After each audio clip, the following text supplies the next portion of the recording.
നമസ്കാരം രുചികളുടെ ലോകത്തിലേക്ക് എല്ലാവർക്കും ഒരിക്കൽ കൂടി സ്വാഗതം. അപ്പോൾ ഇന്ന് ഞാനൊരു അച്ചാറിൻ്റെ റെസിപ്പി ആയിട്ടാണ് വന്നിരിക്കുന്നത്. അച്ചാർ എന്ന് പറയുമ്പോൾ നമ്മുടെ നോർമൽ എരിവുള്ള ആ അച്ചാറല്ല കേട്ടോ, ഈന്തപ്പഴത്തിൻ്റെ അച്ചാറാണ്. അപ്പോൾ ഈന്തപ്പഴത്തിൻ്റെ അച്ചാർ എന്ന് പറയുമ്പോൾ എല്ലാവർക്കും അറിയായിരിക്കും, കുറച്ചൊരു മധുരവും പുളിയും ചെറിയൊരു എരിവും ഒക്കെ ഉള്ളതാണ്. ഈ ബിരിയാണിക്കൊക്കെ നല്ലൊരു കോമ്പിനേഷനാണ്. ഈ മലബാർ സൈഡിലൊക്കെ ശരിക്കും ഹോട്ടലിലായാലും കല്യാണ വീടുകളിലൊക്കെ ഇത് എന്തായാലും ബിരിയാണിയുടെ കൂടെ സൈഡായിട്ടുണ്ടാവും. നല്ല ടേസ്റ്റാണ്. അപ്പോൾ ഇതെങ്ങനെ ഉണ്ടാക്കുന്നത് നമുക്കൊന്ന് കണ്ടുവരാം. അതിനു മുമ്പ് നിങ്ങൾ ആദ്യമായാണ് രുചികരം ചാനൽ കാണുന്നതെങ്കിൽ സബ്സ്ക്രൈബ് ചെയ്യാൻ മറക്കരുത്. അതുപോലെ തന്നെ തൊട്ടടുത്തുള്ള ബെൽ ബട്ടൺ പ്രസ് ചെയ്ത് കഴിയുമ്പോൾ ഫ്യൂച്ചറിൽ ഞാൻ അപ്ലോഡ് ചെയ്യുന്ന വീഡിയോസിൻ്റെ നോട്ടിഫിക്കേഷൻ നിങ്ങൾക്ക് വരുന്നതാണ്. നമുക്ക് കിച്ചണിലോട്ട് പോകാം.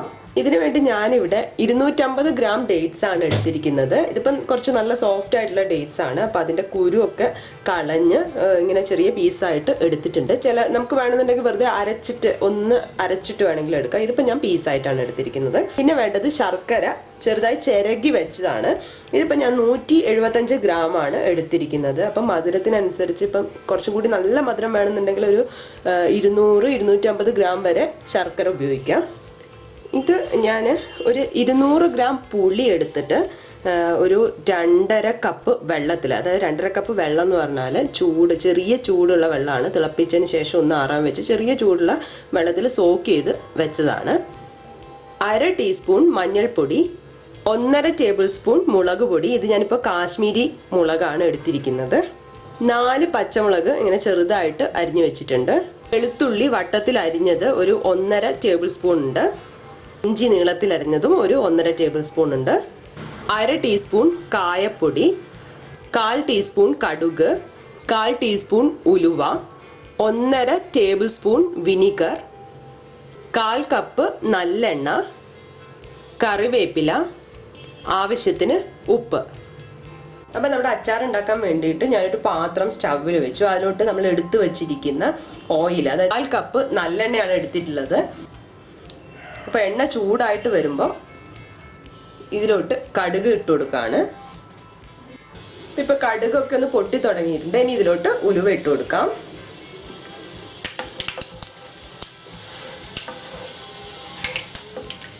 ഇപ്പോൾ ഉലുവ മൂത്ത് വരുന്നു. ഇഞ്ചി അതുപോലെ തന്നെ വെളുത്തുള്ളി ഇട്ട് കൊടുക്കുകയാണ്.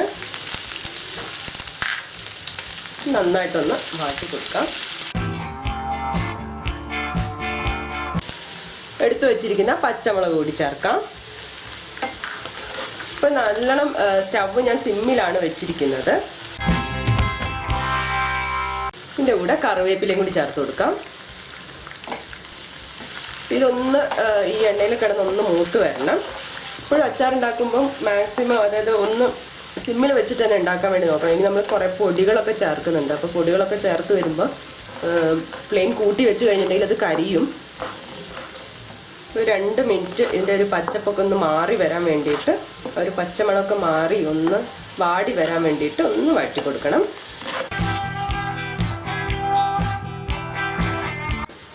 ഇത് ഏതാണ്ട് ഇപ്പം ഇങ്ങനെ ആയി വന്നിട്ടുണ്ട്. ഇനി നമ്മൾ ഇതിലോട്ട് പൊടികൾ ചേർത്ത് കൊടുക്കാൻ പോവാണ്.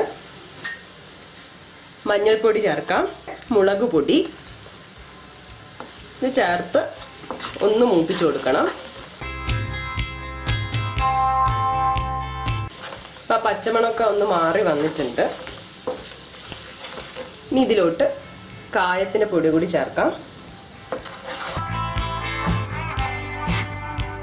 ഇപ്പോൾ കായത്തിൻ്റെ പൊടിയൊക്കെ ചേർത്ത് ഒന്ന് നന്നായി മിക്സ് ആയിട്ടുണ്ട്. ഇപ്പോൾ പൊടികളും എല്ലാം ഒന്ന് അതിൻ്റെ പച്ചമണമൊക്കെ മാറി വന്നിട്ടുണ്ട്. ഇനി നമ്മൾ മെയിൻ ഇൻഗ്രീഡിയൻ്റ് ആയ ഈന്തപ്പഴം ചേർത്ത് കൊടുക്കുകയാണ്. ഇനി ഇത് നന്നായിട്ടൊന്ന് മിക്സ് ചെയ്യണം പൊടികളുടെ കൂടെയൊക്കെ.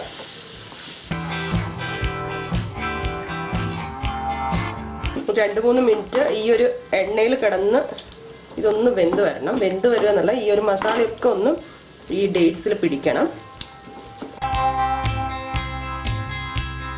ഡേറ്റ്സിൽ ഇപ്പോൾ ഇതാ നന്നായിട്ട് ആ മസാലയൊക്കെ ഒന്ന് പിടിച്ച് വന്നിട്ടുണ്ട്. ഇതിലോട്ട് നമ്മൾ പുഴിഞ്ഞു വെച്ച ആ വെള്ളം ഒഴിച്ചു കൊടുക്കുകയാണ്. ഒരു 2.5 കപ്പ് വെള്ളമായിരുന്നു, ചെറു ചൂടുവെള്ളമായിരുന്നു എടുത്തിട്ടുണ്ടായിരുന്നത്. അതിൽ പുളി പുഴിഞ്ഞു വെച്ചിട്ടുള്ളത്. പുളി നമുക്ക് ആവശ്യമുള്ള ഒരു ഇതിനനുസരിച്ച് കൂട്ടുകയും കുറയ്ക്കുകയൊക്കെ ചെയ്യാം കേട്ടോ. ചില പുളിക്ക് നല്ല പുളിയാണെങ്കിൽ കുറയ്ക്കുകയൊക്കെ ചെയ്യാം. സാധാരണ നമ്മൾ ഡേറ്റ്സിൻ്റെ പിക്കിൾ എന്ന് പറഞ്ഞാൽ എല്ലാം കൂടി ഒരു ടേസ്റ്റാണ്. ഇനി ഇതിലോട്ട് ചേർക്കേണ്ടത് നമ്മൾ ചിരകി വെച്ചിട്ടുള്ള ശർക്കരയാണ്. ശർക്കര കൂടി ചേർത്ത് കൊടുക്കാം. അപ്പം മധുരം അധികം വേണ്ട, ഡേറ്റ്സിൻ്റെ മധുരം മതിയെങ്കിൽ അത് മാത്രം ചേർക്കണം എന്നില്ല, കുറച്ച് മാത്രം ചേർത്ത് കൊടുക്കാം. ഇനി ഈ ശർക്കരയൊക്കെ ഒന്ന് ഉരുകണം. അതുപോലെ തന്നെ ഇതൊന്ന് തിളച്ച് വരാൻ വേണ്ടി തുടങ്ങണം. ഒരു തിള വന്ന് തുടങ്ങട്ടെ. നിങ്ങൾക്ക് ഇപ്പോൾ വേണമെങ്കിൽ കുറച്ചൊന്ന് ഫ്ലെയിം കൂട്ടി ഇട്ട് കൊടുക്കാം. ഇതിലേക്ക് ഇനി ചേർത്ത് കൊടുക്കേണ്ടത് ഉപ്പാണ്. ആവശ്യമായിട്ടുള്ള ഉപ്പ് നമുക്ക് ചേർത്ത് കൊടുക്കാം. നോക്കിയിട്ട് എത്ര ആവശ്യം എന്നുള്ളതനുസരിച്ച് ചേർത്ത് കൊടുത്താൽ മതി.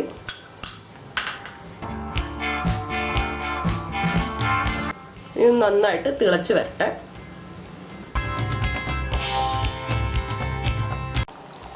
ഇനി ഇതിലോട്ട് ചേർത്ത് കൊടുക്കേണ്ടത് വിനീഗറാണ്. അപ്പോൾ വിനീഗർ ഒഴിച്ചു കൊടുക്കാം.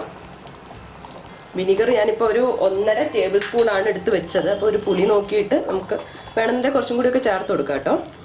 അപ്പം തിളയൊക്കെ വന്ന് തുടങ്ങി. ഇനി ആ വിനീഗർ ഒഴിച്ചൊന്ന് മിക്സ് ചെയ്യാം. ഇനി നമുക്ക് ഫ്ലെയിം ഒന്ന് കുറച്ച് സിമ്മിൽ വെക്കാം. സിമ്മിൽ വെച്ചതിന് ശേഷം ഒരു 5-6 മിനിറ്റ് ഇതൊന്ന് ഇങ്ങനെ തിളച്ച് വരണം. അപ്പോഴത്തേക്ക് നമ്മുടെ അച്ചാർ റെഡി ആവും. അപ്പോൾ അതായി ഒന്ന് വരട്ടെ. അങ്ങനെ നമ്മുടെ ഈന്തപ്പഴ അച്ചാർ ഇവിടെ റെഡി ആയിട്ടുണ്ട്. നെക്സ്റ്റ് ടൈം നിങ്ങൾ ബിരിയാണി ഉണ്ടാക്കുമ്പോൾ ഇതെന്തായാലും ഒന്ന് ഉണ്ടാക്കി നോക്കണം. കുട്ടികൾക്ക് വരെ ഇഷ്ടപ്പെടുന്ന ഒരു അച്ചാറാണ്. ആ ഒരു മധുരം ഉള്ളതുകൊണ്ട് മധുരവും പുളിയും കുറച്ചൊരു എരിവും കൂടി ചേർന്ന് നല്ല ഒരു അച്ചാറാണ്. അപ്പോൾ ഇത് ട്രൈ ചെയ്ത് നോക്കി എങ്ങനെയുണ്ടെന്ന് തന്നെ അറിയിക്കണം. അടുത്ത റെസിപ്പിയുമായി കാണുന്നവരെ ബൈ.